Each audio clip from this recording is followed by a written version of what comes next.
Hello, BookTube. Just recently, the other day, had a tiny window of time in which I was free to move about the cabin, in which Deb was here with Frida, but I had not yet reached the places where I was obliged to stay. So I had a little bit of time. I used it, of course, to scoot right over to the Brattle bookshop here in Boston, my favorite used bookstore of all time. And I only had a little bit of time, and it was a nice bright day. It wasn't too cold, and all the sale carts outside the Brattle has $1, $2, $1, $3, and $5 sale carts outside. So I just stuck to those, and I found three things. I want to show them to you. Just a quick Brattle haul. The first one being a continuation of Visit Mark Richardson of Richardson Reads, a channel you should all subscribe to. He just recently topped 500 subscribers. He made a visit to the Brattle, his first one, and encountered there a whole bunch of perfect condition mass market paperbacks of the short stories of the science fiction writer James Tiptree.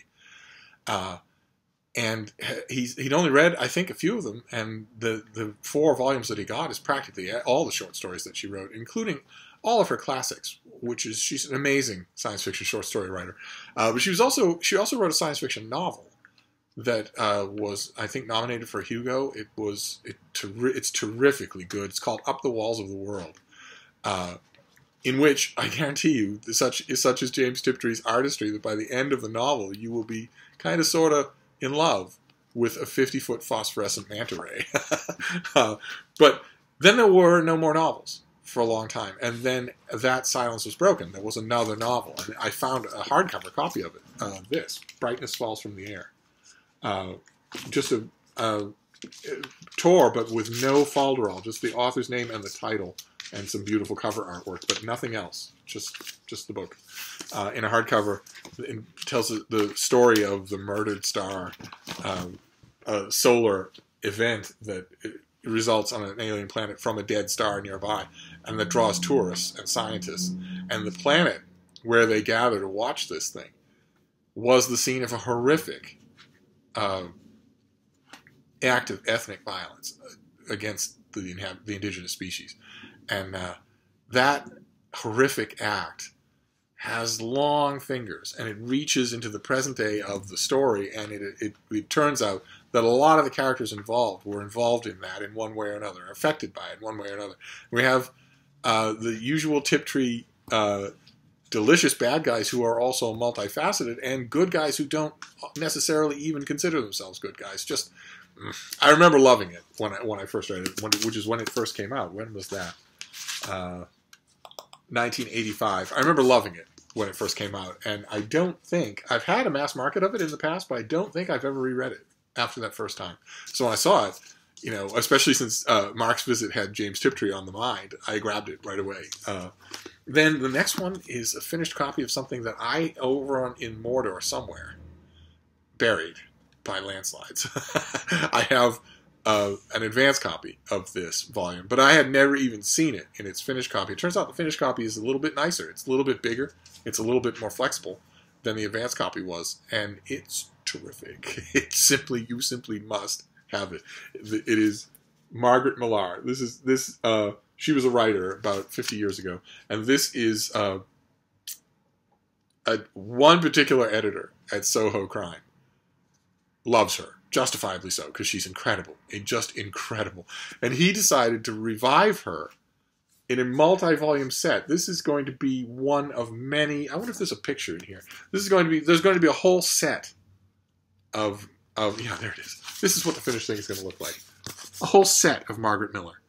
All of it, even the nonfiction books that she wrote. He intends to curate, clean up, and reprint them all, which is just the kind of crackpot scheme that the best editors come up with. I hope that he sticks around at the house and keeps getting the money to do it all the way to the end, because it's a worthy project.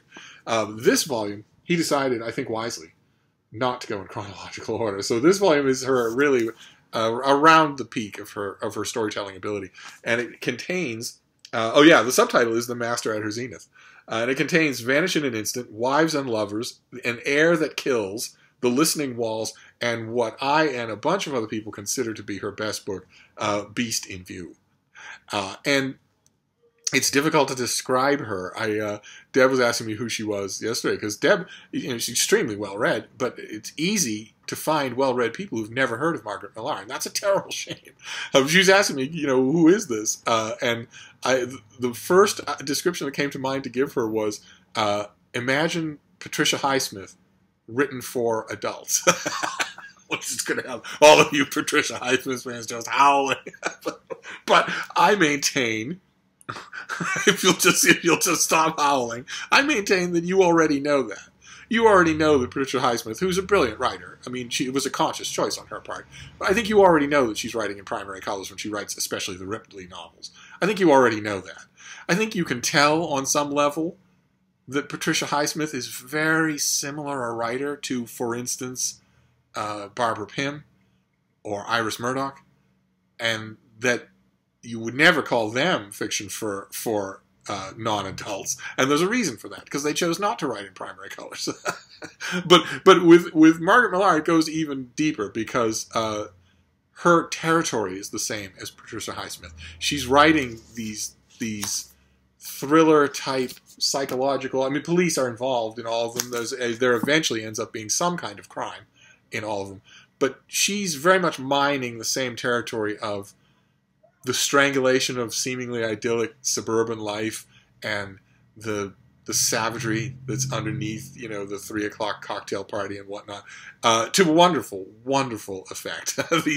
Her books are terrific. All of them are. I can't wait to see if this series continues. Beast in View, of course, is a masterpiece, because it doesn't seem like anything's going to happen, or ever does happen in the book, and yet you're enthralled from the very beginning. It's just so...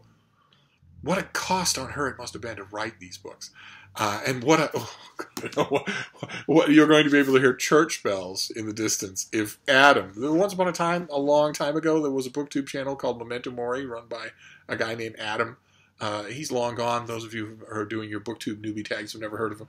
But he loved Muriel Spark, who is Margaret Millar, who is Iris Murdoch, who is this exact same generation of post-war, blindingly intelligent female wordsmiths. And if he ever encountered Margaret Millar, oh my God, it would be all over. It would be a wedding. You get on the train to Niagara. She can hear church bells chime. The apartment is air-conditioned and the mood sublime. But the rest of you would love her too. I was very happy to find this volume. I've never seen it. I didn't see it in bookstores. I don't go into retail bookstores as often as I should. I really should, just to see what's there. That's an important part of what I have to know. But I just don't do it. And this is 5 novels, 5 of her slim novels. So I was overjoyed to find it at the Brattle for $1. And then the last thing I want to show you from Brattle is a classic Brattle find. It's the kind of thing you won't find anywhere else. You have to have a really good used bookstore, or you'll never encounter stuff like this. And that's fine by me. I'm very happy about that. This is by an old hack journalist named David Loth, I believe he said it Loth, but he did a whole shelf full of utterly brainless books. But he was such a great writer in terms of just keeping your attention, in terms of making every sentence sit up and work for its supper. And he did a book on Lorenzo de' Medici, on Lorenzo the Magnificent, that for some unknown reason has a picture of Sitting Bull on the cover. I don't know why. This is a great big thing on Lorenzo the Magnificent, and it was from 1929. It was falling apart. It's exactly the sort of thing you'll see at the Brattle. And when I find it, when I find something like this for $1 or $3 at the Brattle, I handle it very gently until I can get it back here and reinforce the dust jacket. This thing was falling apart, this dust jacket. Now it's not.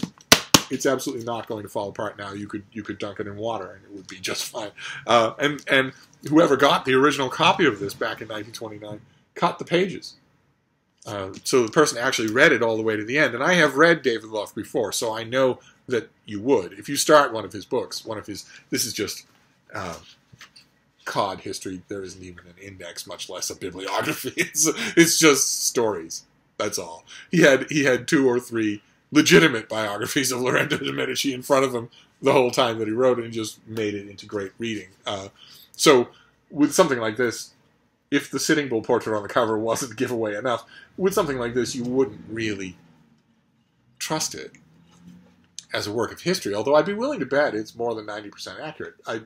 You wouldn't really trust it as a history. You're coming at this for another reason. This is kind of the odd twilight blending ground of fiction, historical fiction, and biography. It was very popular in its day. I don't think it's kind of a saving grace. I don't think it's as popular now. I don't think anyone could really write a book like this now. If you didn't have an index, didn't have any works cited, the author obviously doesn't know Italian. If that were the case, and somebody wrote a biography of Lorenzo de' Medici now under those conditions, I think it would be savaged out of existence by critics. So in a way, that's hopeful.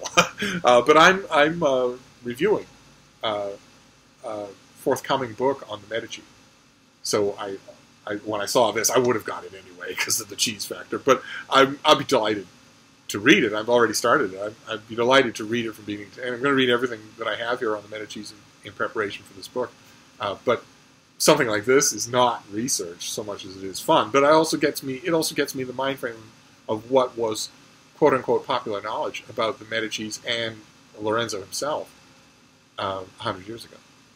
Well, I want to know that because that gets into the groundwater, and it affects the readers who bought this for $1 when it first came out and told stories about Lorenzo to their children. Their children went on to become teachers. It can get into the groundwater, so it's interesting to know. And there you have it. That is so we have Lorenzo the Magnificent from 1929. We have the artist, the master at her zenith, Margaret Millar, 5 novels of Margaret Millar, and we have Brightness Falls from the Air, which was the second, I believe, the last novel that James Tiptree ever wrote. That was just a quick Brattle haul. I had a chance to get there, so I did, and I had to share it with you. But I'll toddle off for now, and I'll see you soon. Thank you, BookTube.